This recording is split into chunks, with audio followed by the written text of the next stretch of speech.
There were a total of 4 items in Will's inventory: his dagger, the spiked chain, a set of 6 paralyzing throwing knives all stacked in one slot, and a mirror fragment. From what he had managed to establish in the previous loop, it hadn't made him a key holder. Looking closely at it, it didn't have the same information Helen's did either. There was no mention of the tutorial and only a partially explored map. Tapping on the other mirrors in the bathroom in order will press the fragment against their surfaces. All of the hints were instantly copied within. At least that functionality was the same. It also seemed to have a number of additional options, most of which were locked with the explanation that completing the tutorial was required. Of those that were enabled, Will found what he could describe as a character section. There, he could see his name, current class, and obtained skills, including the permanent one. It was also of note that the inventory provided a slightly more detailed description of the items in his possession. Taking a deep breath, the boy put the fragment away, then stared at the rogue mirror. "Danny, I challenge you," he whispered.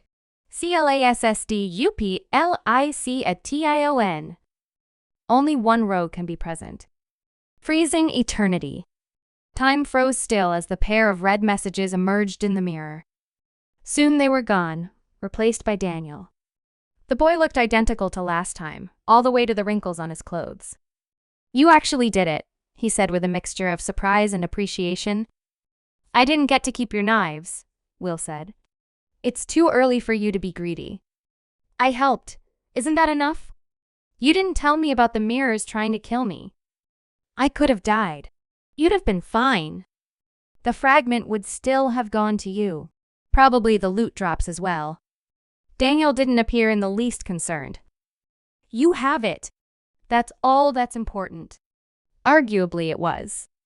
The mirror fragment was the most powerful item Eternity let someone keep by far. That made Will all the more suspicious that Daniel had let him have it. "What is it exactly?" he asked, starting with the questions already. The other smirked. "Fair enough." He paused for a moment, searching for the right words to phrase it. "Think of it as a mobile phone. Contains lots of useful apps and lets you photo mirrors." "Photo mirrors?" "The thing you did just now. Pro tip. It'll be a lot faster if you copy everything from Helen's fragment." The explanation could have been better, though it still conveyed the necessary information. Asking how to unlock all of its functionality was the logical question, but not the most pertinent one. There was a far more important topic Will needed answers on. How did you die? All the cocky amusement on Daniel's face abruptly vanished. "Things happen." He looked away. "And it's not exactly death. I'm still part of Eternity. Just not for the rest of the world," Will wanted to add. "Let's focus on things moving forward. One more room and you get to face the tutorial boss. As long as Jace doesn't mess things up, you should be fine." So much for answering questions. Will shook his head. "Fuck you," a glint of anger emerged on the former rogue's face. "You think you know how things work? You've seen nothing. How do you know?" Will clenched his fists. "It takes 4 to start the tutorial. Either you're lying and you had a full group before, or you don't know anything about it." Which is it? Mentally, Will prepared himself. Although things had been amicable so far, this remained a challenge, and he had seen the speed and precision with which Danny could throw daggers at things he didn't like. To his surprise, no such thing happened. His dead classmate looked him over from head to toe, then leaned on the right side of the mirror, as if there were an invisible wall there. "You really don't get it," he said in a low voice. "I'm trying to help you."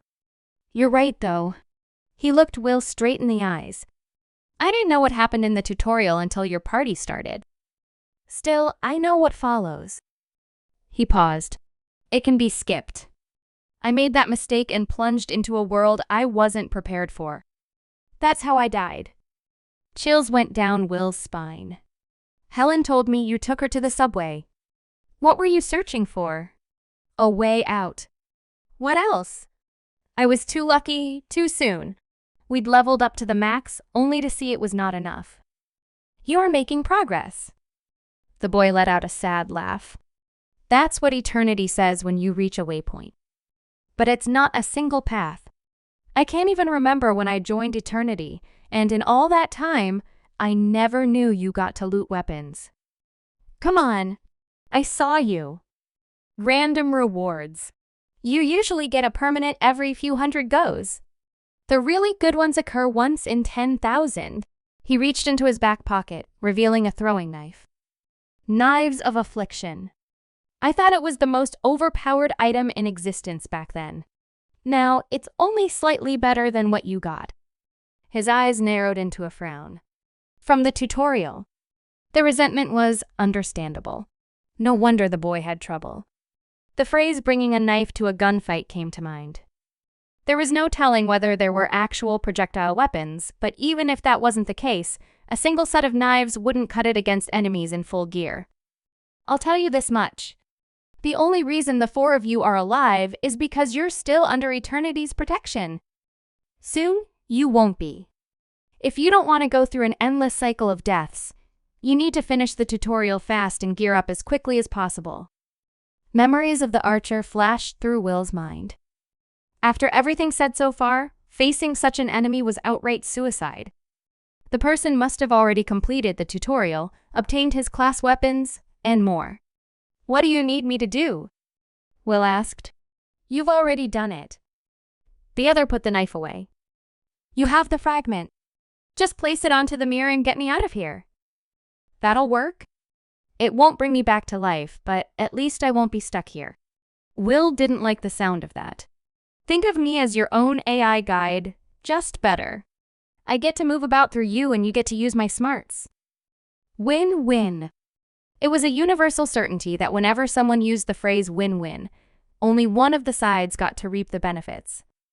There was no telling what Danny's game actually was. The first thing that came to mind was a place swap.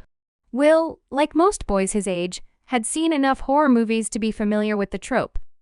Eternity had already stated that there couldn't be two rogues at once, although that posed the question, why did it still consider Daniel to be a rogue? Will distinctly remembered the first time he had made contact with the mirror. Back then, he was proclaimed to be the new rogue, and still.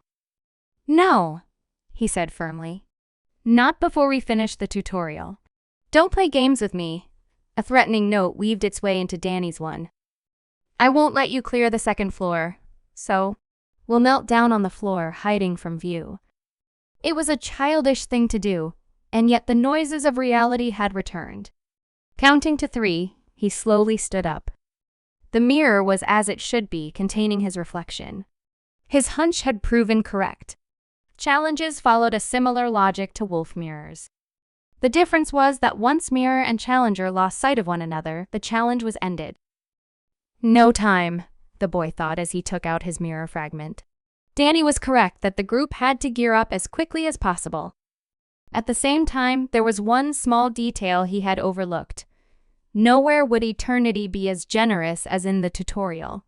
By the time he returned to class, the majority of his schoolmates were present. There was no time to talk, so he calmly took his place and went on to do the usual loop-extending activities until it was time. I need to talk to you, he whispered to Helen while passing by. Oh! Strategy meeting. Alex butted in. Of course, of all the people he'd be the one to hear. Whether on purpose or by accident, he had ruined things. Will's intention had been to tell Helen about Daniel's reflection and determine what to do. That was no longer possible. Yeah, Will added. We'll take a new approach tonight. Unfortunately, Alex's overreaction had caused a whole set of other issues. Several of Helen's friends had quickly swooped by, dragging her from the undesirable elements in class. Jace also chose to stick to his team friends. He had to spend the rest of the day with them, and experience had shown the less he deviated from his usual self, the better things went. In the end, Will and Alex were left alone. Thanks. Will sighed internally. Oh, wow, bro. Helen's got some Seuss friends. It's not her. Anyway, get some normal clothes for tonight. I'll text the others. Normal clothes? What's that? The goofball asked, but Will was already on his way out of the room. By evening, when the group gathered for their next school run, his intentions were more obvious.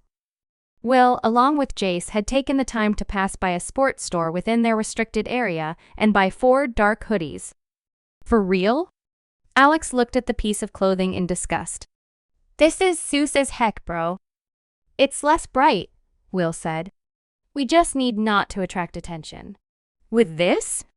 Bro, I'd arrest me just for wearing it. He does have a point, Helen said.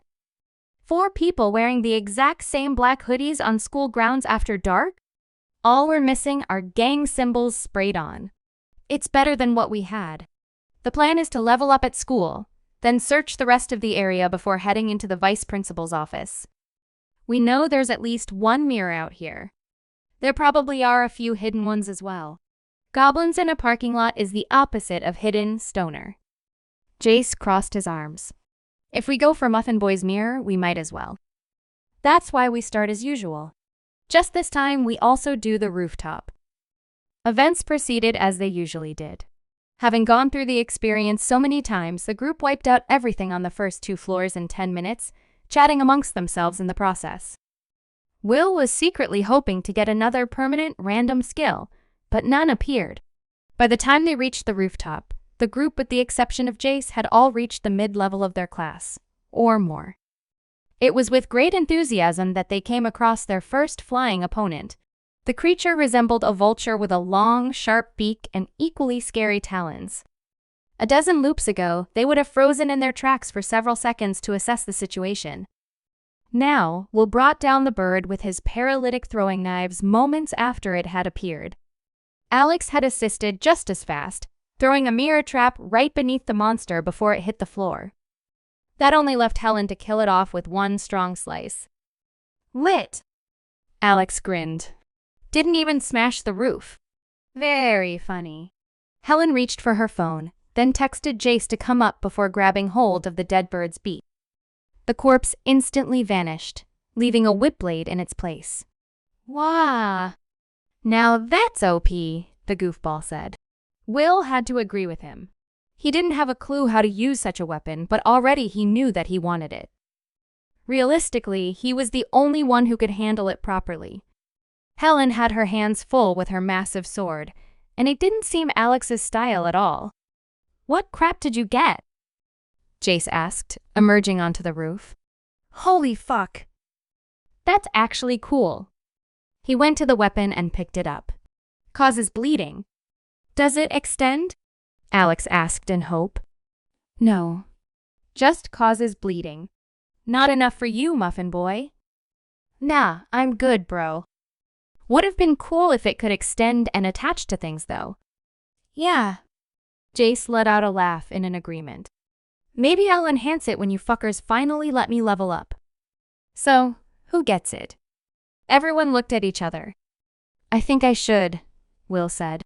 Fast reflexes and targeting would be safest for me and everyone else. So glad you're thinking of us, Jace grumbled and tossed him the weapon. True to his word, Will reached out and grabbed the hilt in a single action so as not to get hurt. A sense of power surged through him. Holding it felt even better than the poison dagger. Apparently, it was a rogue weapon after all. That makes 9 hidden mirrors, Helen said. Think there are more left? I don't know.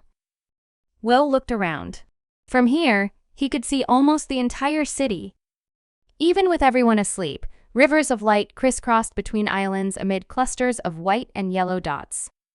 The cluster of skyscrapers in the city center grabbed most of the attention, like the center of a galaxy outshining the sky above. The boy redirected his attention to the schoolyard. At one point, it could have been described as adequately lit, but at some point, it had been decided by the governing body of Enigma High to reduce costs by cutting the number of working lights to nearly none. But it'll be fun to find out, Will smiled.